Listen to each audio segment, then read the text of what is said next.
चाय की टपरियों पर 5 से 10 रुपए में अपना प्रोडक्ट बेचने वाली ये कंपनी आखिर इतने बड़े बड़े स्टार को हायर कैसे करती है? शाहरुख खान, टाइगर श्रॉफ, अजय देवगन, जहां तक कि हॉलीवुड के भी बड़े स्टार को हायर कर लेती है। ये पान मसाला, गुटखा, खैनी, मतलब हमारे देश के कोने कोने को रंगने वाली ये केसर इलायची वाली इंडस्ट्री आखिर कितनी बड़ी है, ये मुझे भी नहीं पता। ये जानने के लिए जब मैंने रिसर्च स्टार्ट किया तो मैं शॉक हो गया। अब ये देखिए, ये है कलकत्ता का फेमस हावड़ा ब्रिज। लोगों ने इसे भी थूक थूक कर लाल कर दिया। ऐतिहासिक और मजबूत पुल हावड़ा ब्रिज बनाया था और भारत के कुछ लोग जो है कि गुटखा के दम पे इस पुल को गिराने का कसम खा लिए थे। मजबूरन में एडमिनिस्ट्रेशन को इसके पिलर के ऊपर फाइबर ग्लास सीट को चढ़वाना पड़ गया ताकि फ्यूचर में इसे जंग से बचाया जा सके। अब ये देखिए, ये है यूपी का लेजिस्लेटिव असेंबली, जहाँ से पूरा राज्य का कानून व्यवस्था लागू होता है। ये भी इस लाल थूक से बच नहीं पाया। इसका पता लगाइए कि किसने ये थूका और इसका कारपेट का, उसे पैसे लीजिए और कारपेट बदलाइए।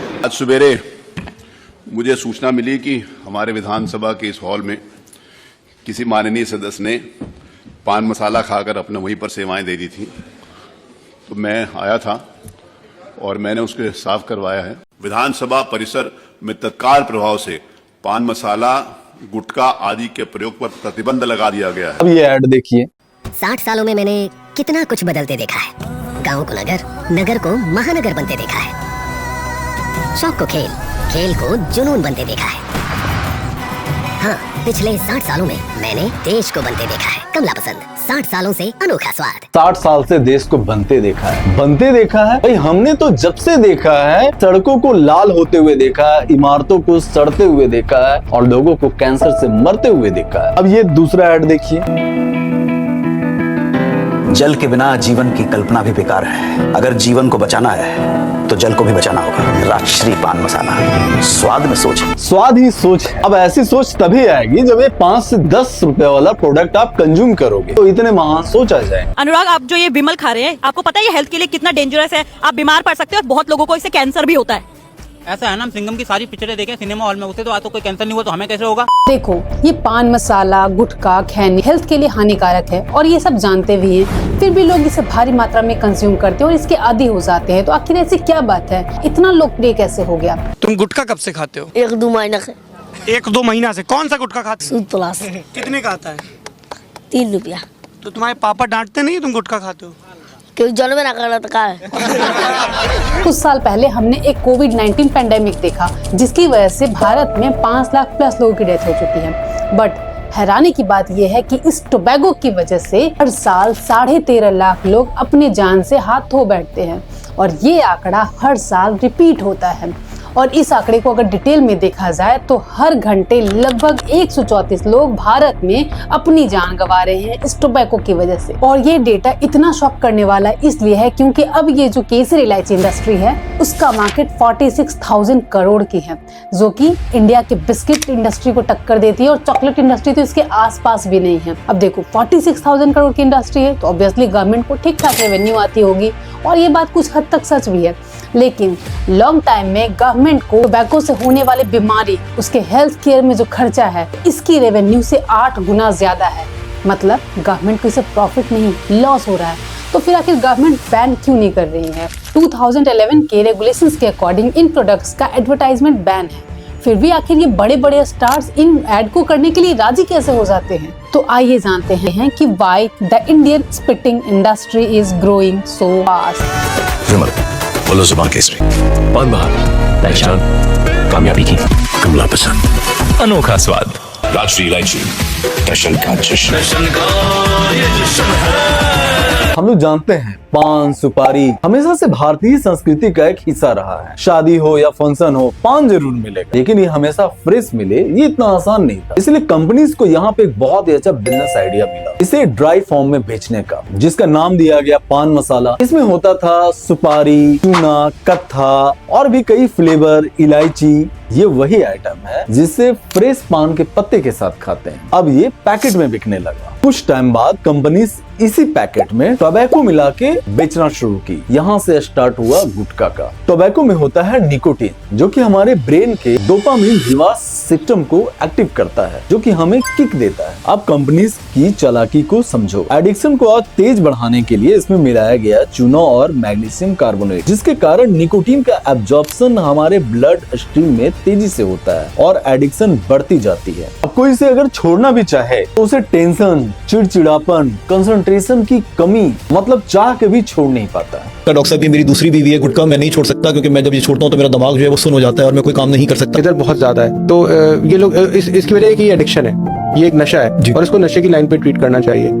90s, 80s और 90s के दौरान इन प्रोडक्ट को सेल्स करने का कोई भी रेगुलेशन नहीं था। इस कारण सिगरेट, शराब, गुटखा ओपनली एडवर्टाइज किए जाते थे, प्रमोट किए जाते थे। इसी को रेगुलेट करने के लिए 1995 में cable television network regulation act आया, जिसके अकॉर्डिंग ऐसे प्रोडक्ट टोबैको और अल्कोहल के रिलेटेड टीवी पे नहीं दिखाए जाएंगे। क्या कंपनीज ने लूप होल ढूंढ लिया, जिसमें असल प्रोडक्ट बेचने के बजाय कोई दूसरा प्रोडक्ट बेचा जाता था, बट ब्रांडिंग सेम रखी जाती थी, इवन पैकेजिंग तक सेम रखा जाता था, जिसे कहते हैं सरोगेट एडवर्टाइजमेंट। इसके एग्जाम्पल में आप समझे तो पान मसाला के बजाय इलायची, सिल्वर कोटेड इलायची या फिर माउथ फ्रेशनर का एडवर्टाइजमेंट, वैसे ही अल्कोहल की जगह club soda, music CD, bottled water तक बेचा जाता है।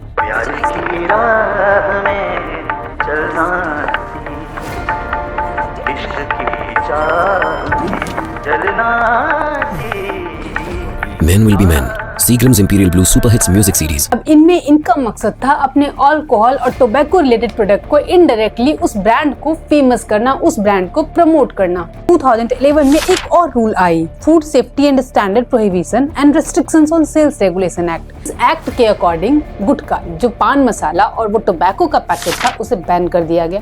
फिर क्या, कंपनी ने पान मसाला अलग और टोबैको अलग कर दिया, और अब जब कोई पैकेट लेने जाता पान मसाला के साथ उसे एक छोटा पैकेट टोबैको का दिया जाता है, जो कि वो मिक्स करके बाद में एज अ गुटखा खा सकता था। अब टेक्निकली पान मसाला में टोबैको था नहीं, तो वो कैंसर की वार्निंग वाला मैसेज लिखना मैंडेटरी नहीं था, और इसी मोरल के पीछे छुप के ये बड़े बड़े स्टार्स इन प्रोडक्ट का एडवर्टाइजमेंट करते हैं, क्योंकि इनमें तो टोबैको है ही नहीं। अब सवाल यह बनता है कि तंबाकू चबाना आखिर इतना फेमस कैसे हो गया, क्योंकि लोग इसे सिगरेट का अल्टरनेटिव मानते हैं। एक स्टडी कहता है कि भारत में एक मिथ है कि सिगरेट के कंपेयर में गुटखा कम हानिकारक है, और इसके यूज समाज के काफी लोअर क्लास के लोग करते हैं, जो कि भूख से पीड़ित हैं और वो भूख को दबाने के लिए इसका सेवन करते हैं। इसका एक और भी कारण है, तंबाकू, पान मसाला सिगरेट के कंपेयर में काफी सस्ता है, और इसका यूज डेली का दिहाड़ी मजदूर करते हैं, जो कि सिगरेट को अफोर्ड भी नहीं कर सकते। अब बात करते हैं पैसों की। इंडिया में 2024 में पान मसाला इंडस्ट्री लगभग 46,682 करोड़ का था, जो कि 2033 तक ये 64,000 करोड़ का हो जाएगा। कि इसका नेटवर्क इतना फैला हुआ है कि भारत के दूर दराज गाँवों में भी ये आपको आसानी से अवेलेबल मिल जाएगा। जैसा कि मैंने आपको वीडियो के शुरू में बताया था कि भारत में करीब 3,500 लोग डेली डेथ होती है इस टोबैको की वजह से। लगभग भारत में होने वाले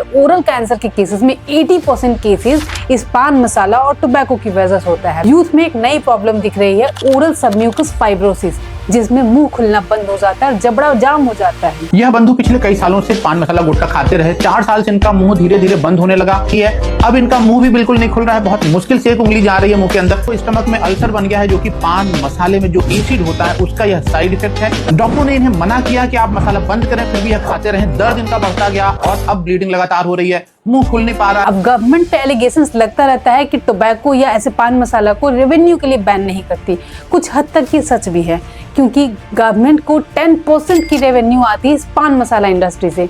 बट ये बहुत ही बड़ी मिसलीडिंग इंफॉर्मेशन के जैसा देखा जा सकता है। ये एक बहुत बड़ा स्कैम है, क्योंकि अब WHO के एक रिपोर्ट के अकॉर्डिंग ये जो गवर्नमेंट को हर 100 रुपए के रेवेन्यू के बदले बीमारियों के इलाज, मौत के कारण अवेयरनेस कैंपेन चलाने में 816 रुपए का खर्चा आता है। मतलब रेवेन्यू से 8 गुना खर्च होता है यहाँ और यहाँ भी लॉस। तो वीडियो के एंड तक जरूर देखिएगा, जिसमें हमने प्रॉब्लम एंड सोल्यूशन की बात करी है। तो चलिए टॉपिक पे वापस आते हैं। अब जब नुकसान इतना ज्यादा है तो गवर्नमेंट कुछ क्यों नहीं करती, इसे बैन क्यों नहीं करती या कोई एक्शन क्यों नहीं लेती, चुप क्यों है? इसके ये 3 बड़े कारण है। फर्स्ट कारण है वोट बैंक एंड एम्प्लॉयमेंट। इस पूरी जो इंडस्ट्री है उसमें लगभग 4.6 करोड़ लोग एम्प्लॉयड हैं, इसमें काम करते हैं, जिनमें ज्यादातर लोग गरीब और महिलाएं हैं। ऑब्वियसली कोई भी गवर्नमेंट इतना बड़ा रिस्क नहीं लेगा, अपने इतने बड़े वोट बैंक को नाराज नहीं करना चाहेगा इसे बैन करके। दूसरा रीजन है चंदा।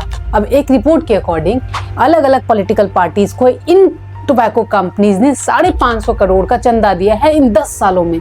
ऑब्वियसली जब इतना चंदा दिया है तो पॉलिटिकल पार्टीज पे तो प्रेशर बनेगी ना, इन लॉबीज का कितना प्रेशर होगा कोई एक्शन ना लेने के लिए। और थर्ड रीजन है गवर्नमेंट कंपनीज का इन्वेस्टमेंट। सरकारी कंपनी LIC जिसने ITC जैसे इंडियन टोबैको कंपनीज में इन्वेस्ट कर रखा है, वो भी उस 15.86% स्टैक LIC के पास है, जिसके लिए उसे क्रिटिसिज्म भी झेलना पड़ा है। और अगर आप नहीं जानते तो ये इंडियन टोबैको कंपनी वही ITC कंपनी है जिसको आप आशीर्वाद आटा, सनफिस्ट बिस्किट और क्लासमेट नोट्स के नाम से जानते हैं। ये एक टोबैको कंपनी है जो 1910 में इंपीरियल टोबैको कंपनी के नाम से स्टार्ट हुआ था एंड 1970 में इसको नाम चेंज करके इंडियन टोबैको कंपनी रखा गया और बाद में यही शॉर्ट फॉर्म बन गया ITC। और ये यही ITC कंपनी है जो आज गोल्ड फ्लेक, विल्स क्लासिक और इंडिया किंग्स जैसे सिगरेट कंपनी को ओन करती है। और आप हैरान होंगे कि इस पूरे ITC कंपनी का 70% तक का जो रेवेन्यू है वो इन टोबैको प्रोडक्ट्स की वजह से आते हैं, ना कि आशीर्वाद आटा, सनफिस्ट बिस्किट या क्लासमेट नोटबुक्स की वजह से। तो अगर आप यहाँ तक आ गए हैं, अब सोच रहे कि अगर इतनी प्रॉब्लम है तो गवर्नमेंट इसे बैन क्यों नहीं करती है, क्योंकि बैन करना कोई सॉल्यूशन नहीं है। हम लोग देख चुके हैं बिहार और गुजरात में लिकर बैन मतलब शराब और दारू बैन है, बट इसका फायदा क्या हुआ? ब्लैक मार्केटिंग और भी ज्यादा बढ़ गया। बिहार में शराब तस्करी के बड़े खेल का भंडाफोड़ हुआ है। एक नाव से बड़ी मात्रा में अवैध शराब जब्त हुआ है। भोजपुर में 12 लाख की अवैध शराब पकड़ी गई है। अब आप सोच रहे होंगे यार कि जो गुटखा खाता है उसे प्रॉब्लम है, यार मैं तो सेफ हूँ, मुझे क्या है? तो बिल्कुल आप सेफ नहीं हो। सोचो एक आदमी जो पान मसाला खाता है वो नॉर्मल आदमी के कंपेयर में लगभग 30 टाइम्स ज्यादा थूकता है। अब अगर गलती से उसे या तो टीबी हो या कोविड हो या कुछ और ऐसे बीमारी हो जो संक्रमण से फैलता है, और अगर वो कोई ऑटो ड्राइवर हो तो सोचो वो पूरा शहर में घूमेगा और वो पूरा शहर को वो बीमारी दे देगा। तो सोचो कि वो बीमारी आपको भी मिल जाएगा आपके विदाउट कोई गलती। तो अब सवाल बनता है कि आखिर हम क्या कर सकते हैं? एटलीस्ट जो हमारे घर पे दूध वाला, पेपर वाला, सब्जी वाला ऐसे लोग अगर पान मसाला यूज कर रहा है तो एटलीस्ट हम उसे समझाने की कोशिश करें, कम से कम एक मैसेज तो जाएगा। दूसरा, गवर्नमेंट को चाहिए कि इसके तामझाम को बंद करे। आखिर ये बड़े बड़े अभिनेता जो इसके प्रचार कर रहे हैं, इसे बंद करवाना चाहिए। ऑस्ट्रेलिया में गुटखा बिकता है लेकिन उसका पैकेट बिल्कुल सिंपल होता है ताकि वो लोगों को अट्रैक्ट नहीं कर पाए। हम लोग के पास सिर्फ एक ही उपाय है, जागरूकता। हम लोग ज्यादा से ज्यादा इस वीडियो को शेयर कर पाए, क्योंकि सिर्फ गवर्नमेंट अकेला चाह के भी कुछ नहीं कर सकती है। अगर हम और आप सपोर्ट करेंगे तभी गवर्नमेंट भी आगे आए और गवर्नमेंट भी मजबूर हो जाएगी ऐसे चीजों पे रोक लगाने।